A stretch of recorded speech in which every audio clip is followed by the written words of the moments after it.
What's up, Warriors? Welcome to another Bitcoin price update. Today's Friday, so we're going to be looking up at the high time frame, trying to see what we can see in the charts, what is happening, okay, and what we can do here. Now, as you can see, around this 28th of March, or 27, 28, 29, we were dancing around that 48,000, 47,000 section until we have a massive drop, right?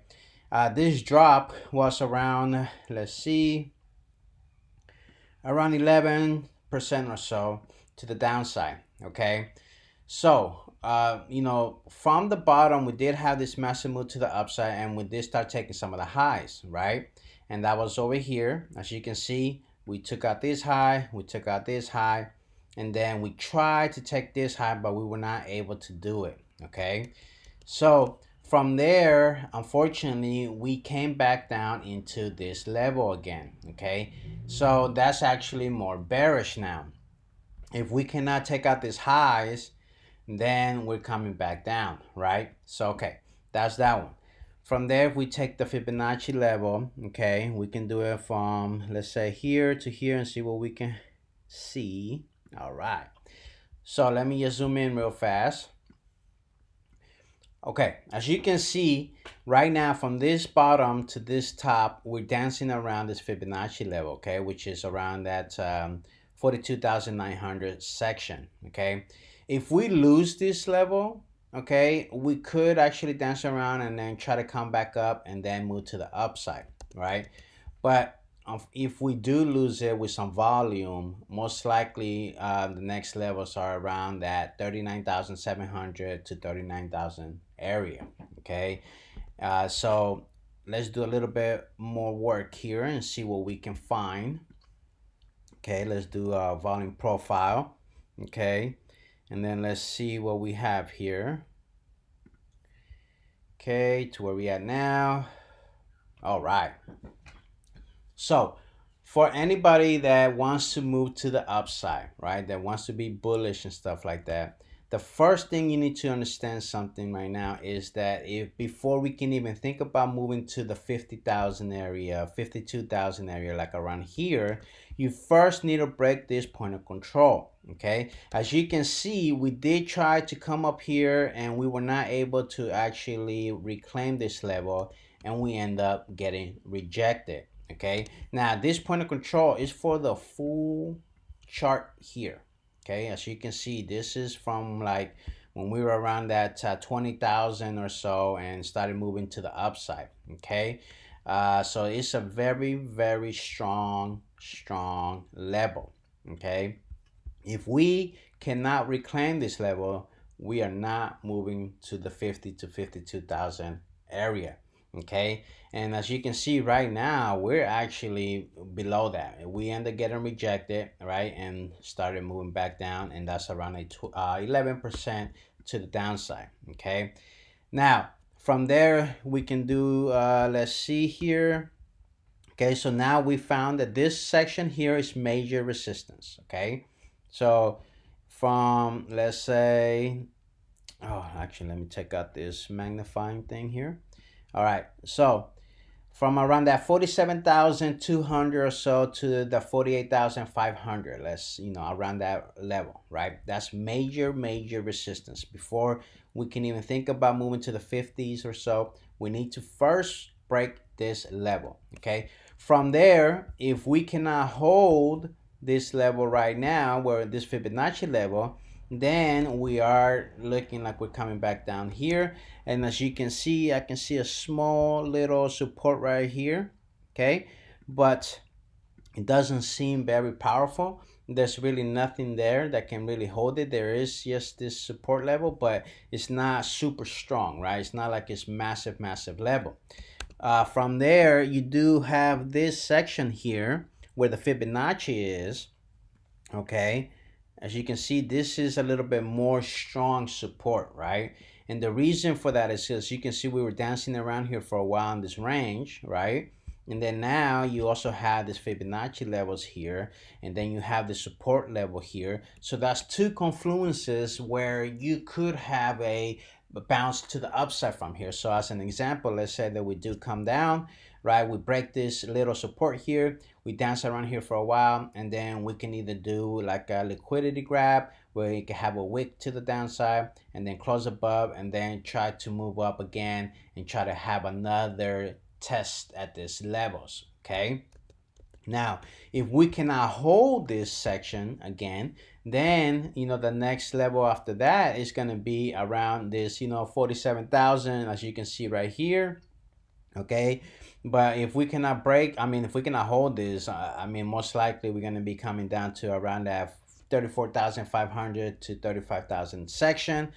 And if we cannot hold that level, then you also have this level right here, so the value area low of this full range, which is around that 30,000 area. Okay, so you need to understand these sections and you need to be aware of them. Okay, because this is major support right here. But again, if we cannot hold these levels, then you're coming down. All right, but let's not worry about that right now. Let's look at where we at. Right now we're dancing around the 43,000 section. Okay, and until we are able to either move to the upside or break down, then we are on this range right now.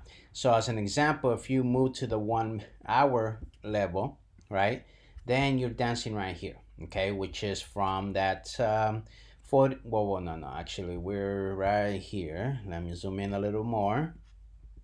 Okay, actually we're right here. Okay, from around that if you do to the wicks, then it's around that 43,900 or so to around that 42,700. Okay, that's where you're dancing at right now. All right, until you're able to break these levels, then this is where you're at. And this orange section right here, that's the Fibonacci. As you can see right now, it is going a little bit below, but that doesn't mean that it's going to close below there. You could do something like this where you can dance around it, come back up, then close above, and then move to the upside. Right, that's one section right there that can happen. And if not, if we do break below it, start closing below it, and you can start seeing that it's coming down, then the next level will be around that 40,000 to 39,000 sections.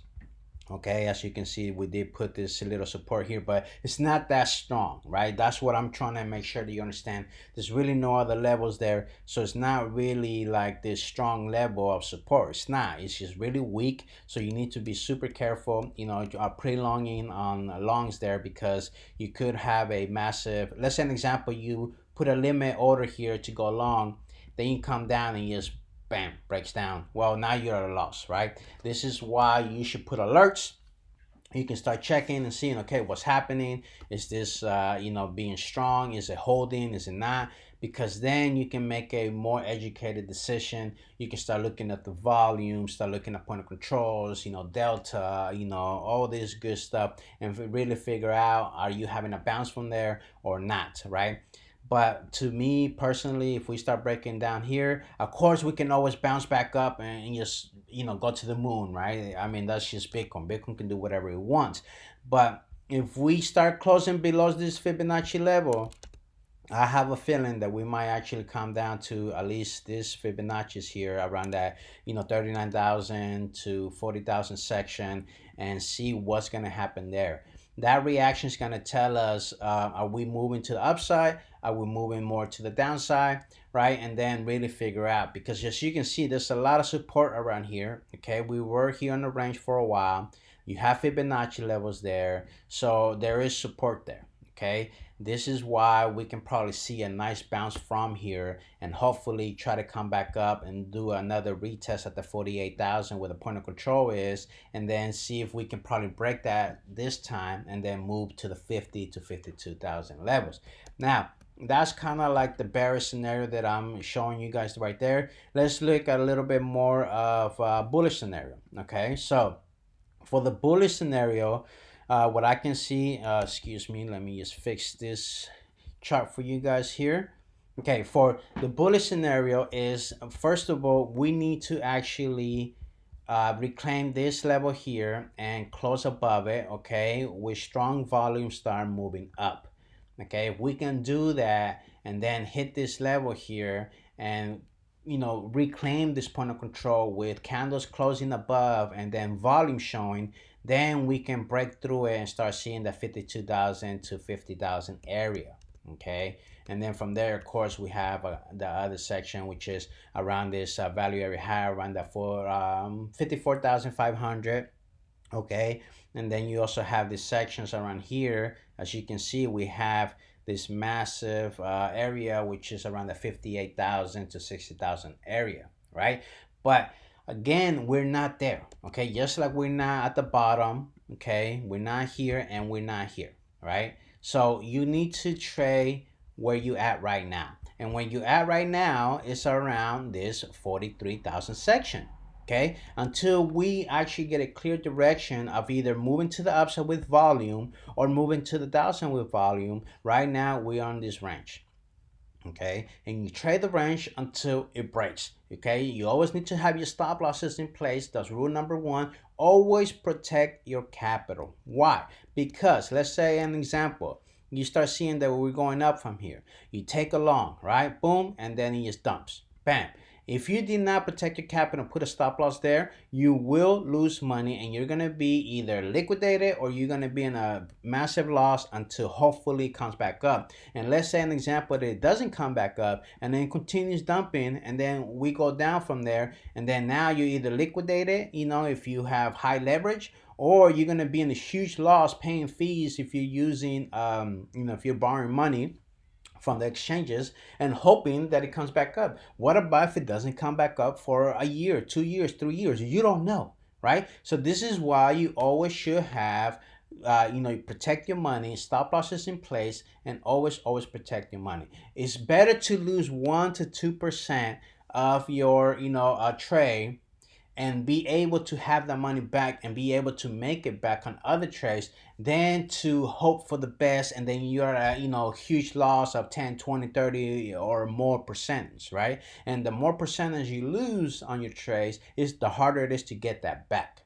right? So this is why rule number one is always protect your capital. Rule number two is if you don't have a plan, do not trade. Okay, you should have a clear entry point, a clear exit point, a clear take profit point, a clear stop loss point. And if you do not have all those levels in place, you should not take a trade. Okay, now if you're doing this for the long term, where it's like super massive swing trade, and it's like, you know what, I'm gonna buy this because I believe in Bitcoin and I'm not gonna sell it for 10, 20 years, well, that's different.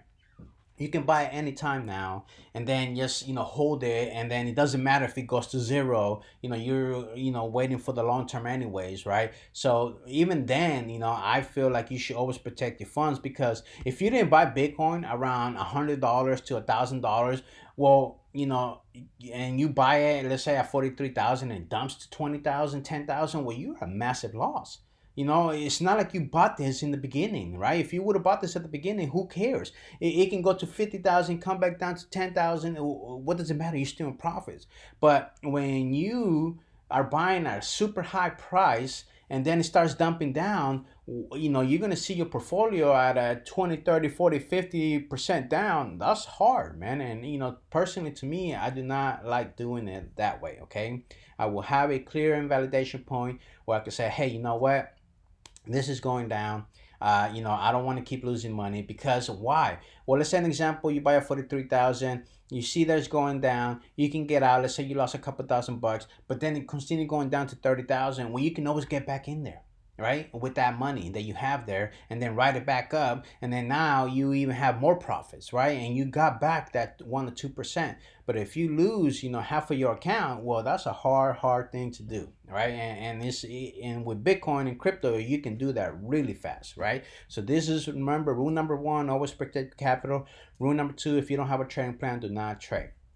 So there you go, my friends. This is a a little bit more of a review on the Bitcoin price. As you can see, if you want to do a little better here, this is the value area high around that 54,600, 500 or so, and then the value area low is around that 30,600 or so. The point of control, as you can see, is right here around that 47,500 section. Okay, and then you also have this Fibonacci's, right?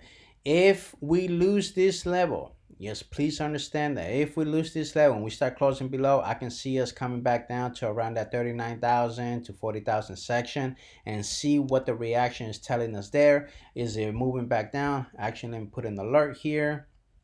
Yes, so I can be ready for this. Okay, why is it not letting me do it? Excuse me. So you guys should also put an alert around these sections, right?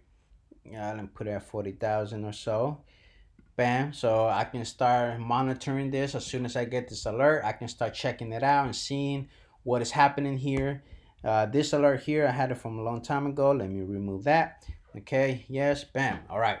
So from here, right, and then actually I'm gonna put another alert right here, just in case, just to see if this breaks above, then I know that we might have some volume. I can check it out. I can start seeing, hey, you know, now we're moving to the upside. A lot of orders are coming in, and then maybe I can take a long from there. Now this is swing trading, okay? This is not like short term. In the short term, like I said, you do have this hourly to 30-minute section, and you're here. This is your level right now, right? You're this is what you're trading right now.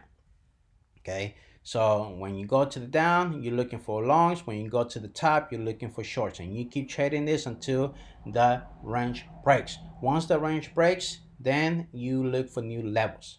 Okay, so I just wanted to give you guys a little extra insight, okay, on how to do a little bit more TA. Of course, this is not like this massive TA sections, okay. I do a lot more analysis, you know, for my private clients and stuff like that. But I just wanted to give you guys this Friday update. Let's look at the big time frame. What is happening? What can we do? What can we expect? Okay. Remember, the offices closed today. Saturday and Sundays, people are home, but they do trade. You know, I do see the price. You know, it does move. You know, quite a bit. You know, so a lot of people do close the offices though, and then they start on Monday. You can see what's going on there and see if we're moving back to the upside or we're going back down. Okay, so remember, always protect your capital, and if you don't have a trading plan, do not trade. Remember, this is not financial advice. This is just my, you know, personal educational, you know, information that I want to give you guys. I'm not a financial advisor. Please do your own research. If you're not a member, please subscribe to my channel, like the video, share it, comment below. It really helps me out. Okay, I'm gonna start creating other videos on different things that I'm gonna be sharing with you guys, but I need to see some engagement going, so you know, it can give me motivation to help you guys out a little more. All right, so have a wonderful day, have a wonderful weekend. Please be safe out there, and remember, let the profits come to you.